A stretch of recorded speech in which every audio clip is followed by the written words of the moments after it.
Hey Vikings, welcome to the first of 6 videos on the making of Jotun, a hand-drawn action exploration game set in Norse mythology.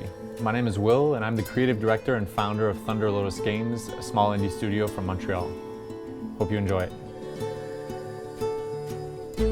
Over the next few days, the team and I will go over the different aspects of Jotun that make it really interesting. The hand-drawn animation, the epic boss fights, Norse mythology, the sound and music design, and the whole community aspect of Jotun. The last year has been an amazing experience. Started off by quitting my job as a mobile game designer to put an independent video game on Kickstarter.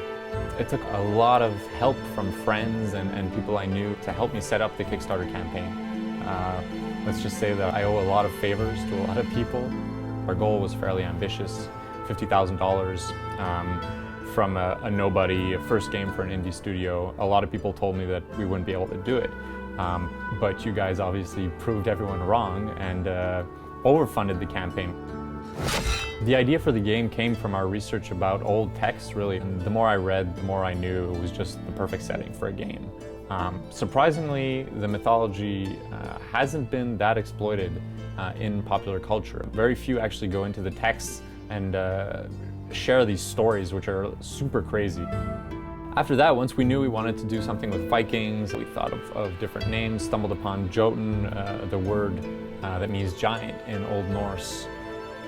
Really started to see the different elements of games that I loved. Things like the aspect of scale in Shadow of the Colossus, or that romantic exploration and journey, that mood you get when you finish that game. Trying to recreate those feelings in the player was the main challenge for Jotun. To make sure that when the player finishes Jotun, they feel like, oh, this was really cool.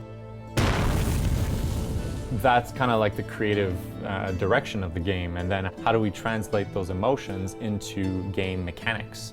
And one part of that is story, actually, and for great stories you need to have great characters, and that's where Thora comes in. Joanie and I worked on Thora's character a lot. The basis for Thora is that she's a badass Viking warrior. She has a massive two-handed axe. It's almost bigger than her. She's not a dainty little princess, a damsel in distress, or a hypersexualized woman in that sense. She's just really a badass Viking. The gods are super important in the game. When you think of Norse mythology or Vikings, obviously you think of Thor, you think of Odin. So as you explore, you'll find these shrines to the gods, and they'll bestow their powers upon you when you find them. So you'll get Thor's hammer on your heavy attack and Odin's spear.